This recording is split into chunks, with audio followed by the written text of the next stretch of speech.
श्रीक्षेत्र रे जोड़ी हेला नुआ इतिहास। पूरी परिक्रमा प्रकल्प लोकार्पण कले मुख्यमंत्री नवीन पट्टनायक। एथिसह 3 दिन धरी चलीथिबा यज्ञ रे पूर्णाहुति देइचंती गजपति दिव्य सिंह देव। परिक्रमा प्रकल्प उत्सव पाई यज्ञ और वेद पाठ रे कंपिथिला श्रीक्षेत्र। अतिथि को संबोधन करने सह स्वागत करथिले मुख्यमंत्री नवीन पट्टनायक। सेपटे राज्य सरकार पक्षर राज्यर विभिन्न स्थान में लोकार्पण उत्सव लाइव विजुअल विभिन्न स्थान में प्रदर्शन करा।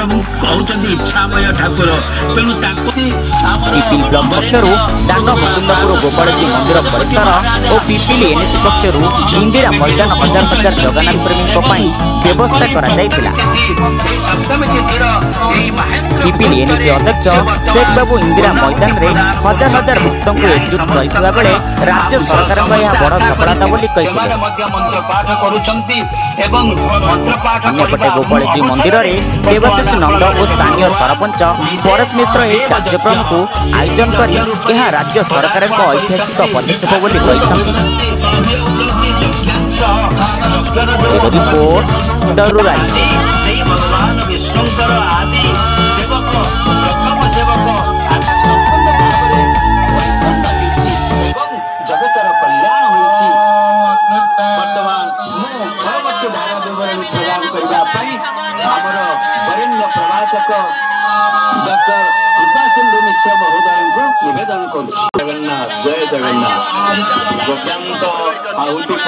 कार्यक्रम हम धन्यवाद देवी माननीय मुख्यमंत्री को।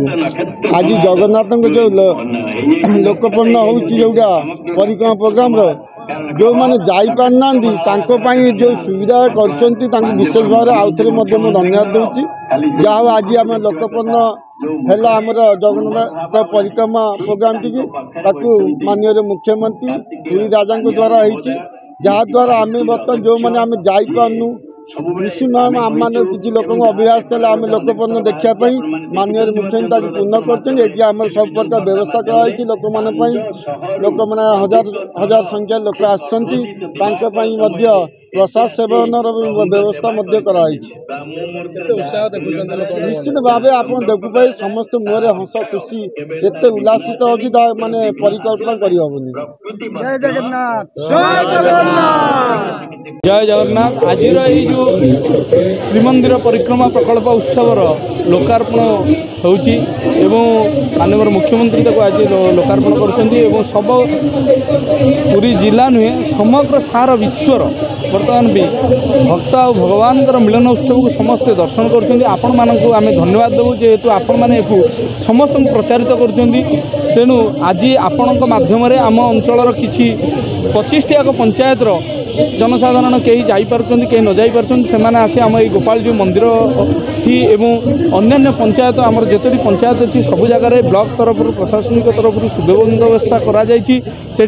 टीवी माध्यम समस्ते देखुं ये भजन कीर्तन चली भोजन भी व्यवस्था कराई समस्ते खावाई ब्लॉक प्रशासनिक तरफ कर सहित समस्त माँ मैंने आज व्याकुल जे कि प्रकार आज जगन्नाथ चतुर्पार्श्व बेड़ा पूरा सुसज्जित होती देखापी भारी आनंदित एवं जहाँ राजा कहते गजपति महाराज कहते 700 वर्ष धरी ए कारुकार्य हो आज गोटे नुआ कथा होगला।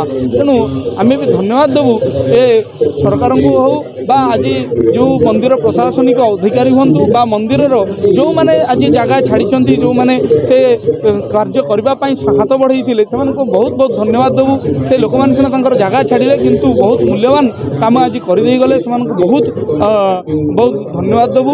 तत्सहित आमर आज गोपालजी मंदिर प्रांगण में कार्यक्रम चली पीठटी पाखे आमर भक्त सालवेंग यही जगार जन्मोत्सव होते। तेणु यही जगार आमर ब्लॉक प्रशासनिक तरफ से चिंता कर जगह करते आम समस्ते गर्वित एवं आज श्रीक्षेत्र आज हसुची। आज भी यही दांडमुकुंदपुर गोपालजी मंदिर भी हसुची। से ही कार्यक्रम को ये देखापी आज देखुं केते माँ मैंने समस्ते बसी माँ मौसी भाई मैंने समस्ते आनंदित भाव में आपण माध्यम उपभोग कर आपण पाखे सब चिर उपकृत रही चिरऋणी रही। देखो ये सब से इच्छामय प्रभु जगतर नाथ जगन्नाथ करुणा आज माननीय मुख्यमंत्री श्रीयुक्त नवीन पट्टनायक 4.5 कोटी जनमानसर जी आज प्रतीक से आज पुरी लोकार्पण परिवेश को आज से स्वागत करी माध्यम जी अध्यक्ष अच्छा VK पांड्यान महोदय को आज भी धन्यवाद देवी जहाँ निर्देश जो कर्तव्यपरायण सारा ओडिशा नुहे प्रति जगार मुझे खाली केवल पिपिली एनएसी कथा कहूनी प्रति कोण में प्रति जगार भी बहुत किसी पराक्रम रही जोटा रूपांतरण कार्य को सफल कर प्रभु जगतर नाथ जगन्नाथ आशीर्वाद करूँ यही भाव में कार्यक्रम चली रही था।